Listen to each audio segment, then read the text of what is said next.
The next day, Kathleen Maple sat outside the Casey Garner University Library.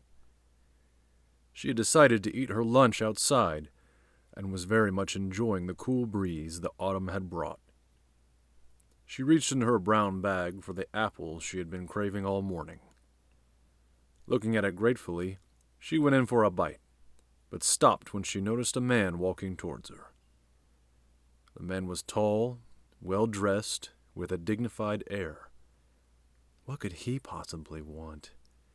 She wondered, not fully believing he was coming to see her. "Hello, Miss Maple. May I sit down?" He flashed a smile no girl in her right mind would turn away. She nodded, feeling suddenly shy. "Keep cool, Kathy." "I was told I might find you here." Another smile. "Lovely day, isn't it?"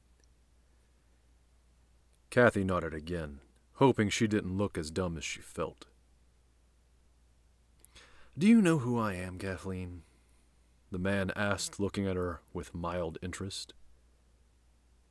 I think I've seen you before," she answered, glad to have once again mastered the art of speech. "My name is Jet Phoenix," he said in a calm tone. "I'm here because I am starting a scholarship." He looked at her expectantly, but all she did was open her mouth once and close it again. "For the criminology department," he went on. "I wanted to give one to each of the top 10 students, and you're on that list." Kathy wasn't sure how she felt. Happy? Confused? Both? She had no idea she was one of the top students in her field. "That's great!" That smile again. "Wonderful. I just wanted you to hear it straight from the source. I like to see the look on people's faces when they hear good news. Well, I think I've taken up enough of your lunch hour. Have a good rest of your day, Miss Maple." "Thank you, sir." She watched him head off in the direction of the main building before turning back to her apple.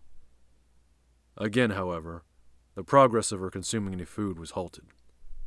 From the corner of her eye, she saw something flash behind one of the columns on the side of the library. "It couldn't be," she thought. "Not here. Not now." Unable, or maybe unwilling, to let the matter rest, Kathy walked as quickly as possible without raising suspicions over to the library's left wall. A familiar sight greeted her when she arrived. "It is you," she said, slightly stunned as she looked up at the masked face of the blue shadow. "You don't seem pleased to see me." He grinned. "What are you doing here? In the daylight, in costume?" "I like to call it a uniform," he said matter-of-factly. "I think you dropped this." He held the keychain out to her, noting the shock in her eyes. She reached to take it, but he held it back. "Not so fast. I think you owe me an apology." "For what?" Kathy asked, knowing full well. Perhaps she'd been a bit less than cordial last night. He waited. "Fine," she conceded. "I'm sorry that I called you arrogant." "Thank you." He handed her the keychain. "For the record, I'm not going to desert anybody. I mean, sure, I may retire when I'm 80, but I'm not going to just disappear. I promise." And with that, and a spin of blue cape, he turned and left. Kathy watched with a squint of distrust lingering as he strode off and was soon around the corner of the building. As her thoughts wandered back to the typical questions about him, who he was, how he already knew who she was, and how he found her, her thoughts were interrupted by the sound of a motorcycle engine, and soon the blur of what she assumed to be the blue shadow driving off. Walking back to the bench, she stared at her apple as she sat. Hunger was replaced by intrigue, but it soon took over again and she took a bite. Then a car horn honked, causing her to almost choke. A limo drove by behind her, with a familiar smile of Mr. Phoenix and a wave out a window. She waved back awkwardly, mouth closed, full of apple. Adam sat back in the limo seat.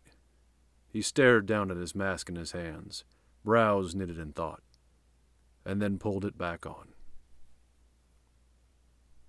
"Someone! Stop them!" a bank teller yelled out as four thugs sprinted away with overstuffed sacks of cash.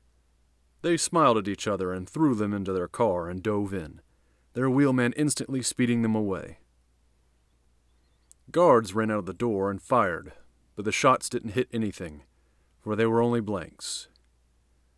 The men in the car chuckled, and high-fived each other, and slowed down at a light after they got a few blocks away, in order to blend into the traffic. A motorcycle pulled up next to them. One guy took a look out the window at the driver of the bike, eyeing their cash intake. "Hey! Eyes to yourself!" But at that exact second, the biker swung out a metal rod and shattered that window. The driver stomped on the gas, but the grenade was already in his passenger's lap. Thoom! Deep blue dye and tear gas flooded the car's cabin. The windshield was no longer transparent. No sight. Crunch. They had wrecked. They all managed to get out and fumble about on all fours, gasping for air and wiping the dye off their faces. But then they heard the bike rev and come to a stop. Some desperately tried to look up, but only for a rather large boot to stomp them in the face. One rose and got a metal rod to the face for his efforts. Another kicked in the ribs, and with the gas already strangling him, he passed out. The final one grabbed his gun and tried to point it in the general perceived direction of the danger, but his hand was instantly grabbed, cracked at the wrist, and the pistol used to hit its own owner's face hard enough to instantly knock him out. The blue shadow revved up his bike again, and tore off as the cops could be heard in the distance.